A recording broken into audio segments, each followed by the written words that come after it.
Bismillah ar-Rahman ar-Rahim. Assalamu alaikum. My name is Saad, and I am representing Center for Intelligent Signal and Imaging Research at University Technology Petronas in conjunction with Center of Excellence for Intelligent Engineering Systems at King Abdulaziz University, Saudi Arabia. My co-authors are Obad al-Saggaf, Abdulaziz al-Talab, Muhammad Mu'inuddin, Sulia al-Faqi, and Tang Tong Moon. The title of my presentation is Either Crop or Pad the Input Volume, What is Beneficial for Convolutional Neural Networks. The outline of the presentation is giving the introduction and the overview of deep learning along with CNN. Then I'll define the problem and present the aim of the work. After that, I'll discuss the experiment along with the data set and the models, followed by results and conclusion. So CNN is a class of deep learning which proved to be very promising in pattern recognition applications. It had attracted attention partially when the large-scale CNN for image classification successfully outperformed all other techniques in the ImageNet 2012 competition. The stunning advantage of CNNs lies in their ability to reliably and automatically extract relevant features instead of manual extraction techniques from high-dimensional dataset, which is highly susceptible to human errors. In the field of computer vision and in particular image classification, ImageNet has improved over the years. It works over more than 1 million images and 1,000 classes of different sizes. The performance improved over the years with deeper convolutional layers and matching a superhuman performance in 2015.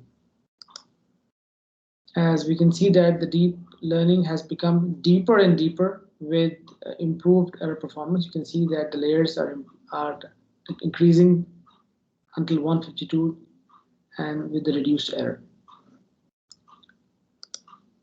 So if we ask ourselves why deep learning, first of all, it is very much similar to our visual cortex. So it's like biologically plausible. Then the proof that the problems which can be represented with a polynomial number of nodes with k layers may require an exponential number of nodes with k-1 layers. Highly varying functions can be efficiently represented with deep architectures, and the sub-features created in deep architecture can potentially be shared between multiple tasks. So if we ask two basic questions, what exactly is deep learning and why is it generally better than the other methods on image, speech, and certain other types of data? The short answer is deep learning means using a neural network with several layers of nodes between input and output. And the series of layers between input and output do feature identification and processing in a series of stages, just as our brain seems to do. But again, multi-layer networks have been around for more than 25 years. What actually is new? We've always had good algorithms for learning the weights in network with one hidden layer or maybe two, but these algorithms are not good at learning the weights for networks with more hidden layers. Again, so what's new?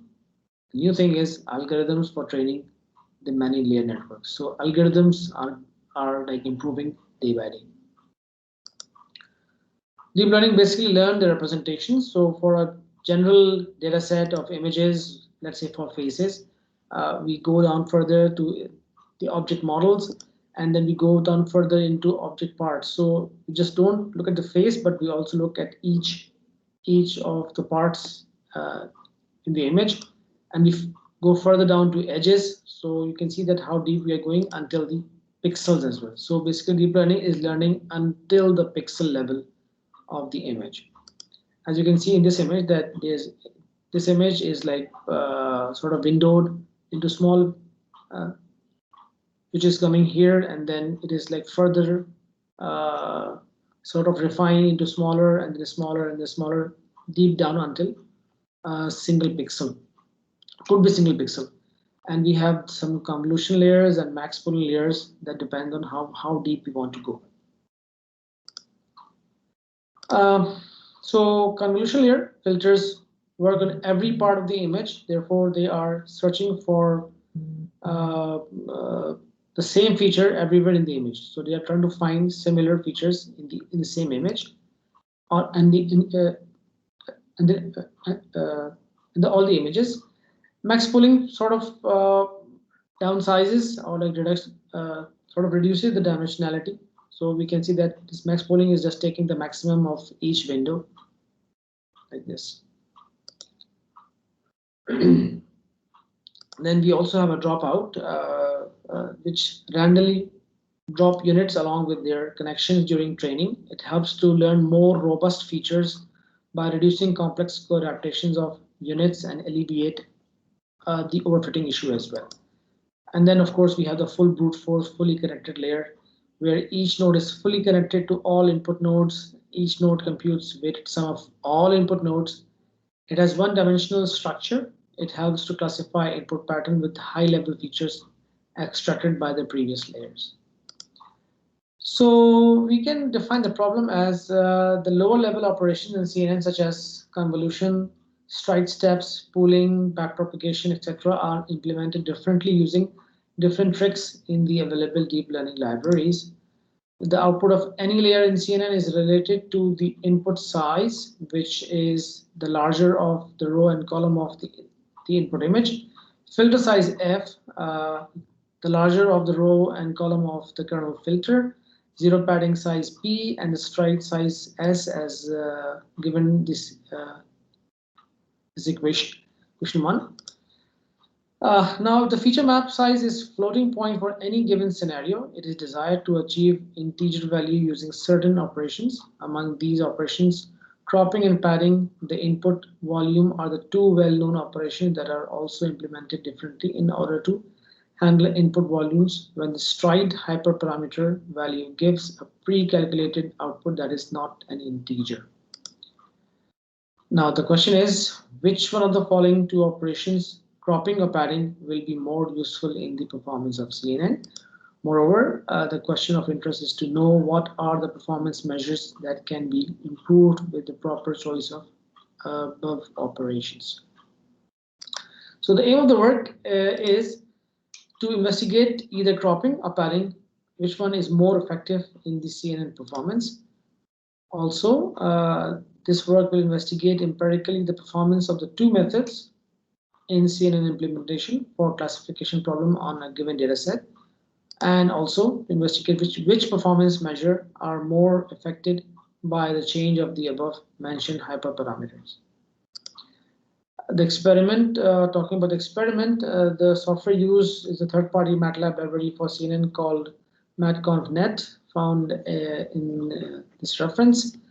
The dataset is the well-known MNIST for handwritten digits containing 70,000 images of 28 by 28. The split was 60% for training, 25% for validation, and 15% for the testing. The dataset was subjected to grayscale normalization to reduce the effect of illuminations differences and also to make the convergence faster using smaller range of data. For the purpose of comparison, of course, we have done two models with implementing cropping in one and implementing padding with the other. In model 1, the output of the last pooling layer is cropped to meet the required integer size satisfying equation 1. While in model 2, the same goal is achieved by padding zeros in the input image. And it is worth noting that the initial weights used for this implementation 1 were saved and used for the next implementation 2. And this is to ensure that the comparison is not biased by different initial set of weights and performance not affected by any other factor apart from the implementation itself. Neither regularization of any form was used nor momentum. This eliminates any factor that would affect the performance, letting the focus only on the relevant part. Also, in order to make the analysis simpler, only hyperparameters of last pooling layer, pool 2, were chosen to give a pre-calculated output size as floating number. In terms of model 1, the table 1 shows the parameters for each layer of CNN used as are. For example, the first column represents the first convolution layer with rectified linear unit used at the neuron output. Size of filter 9 by 9 with depth 1 is the kernel size of the 2D filter used for convolution. 10 such filters are used in parallel. Stride of 1 is used for convolution operation, and finally there is no zero padding used at the output of first layer. Coming to table 2, the size of output for each layer during forward pass is mentioned along with the gradient image used for backpropagation of error during backward pass. Here, starting from the left, first figure shows the cost function chart change with respect to epoch in training and validation phases.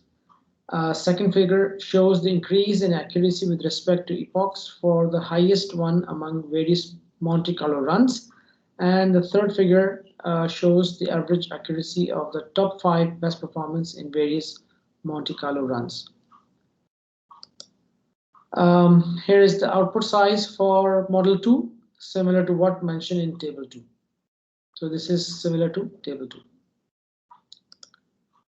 So here are the results displayed for model 2, which are similar to the one presented in the previous figures. This one, so they are almost similar.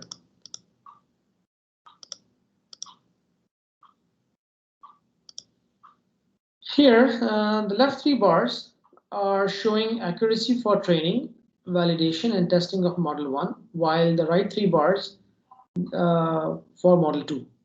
If you compare the testing accuracy of the two models, brown in color, model 1 has 82% accuracy, while model 2 has 86%, slightly higher accuracy. So with this, we conclude that this work has showed that the poor performance of a CNN is not entirely due to the chosen set of hyperparameters that don't fit neatly and symmetrically on the input volumes, but it is also partially due to the internal implementation of the CNN, especially for how the CNN internally handle this type of hyperparameters through all layers. This work has also shown empirically that the performance based on such type of hyperparameters will partially depend on how the CNN was implemented internally. And the obtained results proved that the implementation of model 2 with padding is more efficient than model 1 with cropping in terms of classification, accuracy, processing time, and the generalization. The main reason goes back to the fact that in model 1, backward pass, there was 25% of conv2 local errors were set to zero, meaning that 25% of its neurons are not updated, and this affected its predictive power. For model 2, on the other hand, none of the conv2 local errors was zero. Hence, all the conv2 parameters were updated, giving the model more predictive power, and this is what empirically proved by this work. I thank you for your listening, and I would like to appreciate the support from King Abdulaziz University and University Technology Petronas. Thank you very much.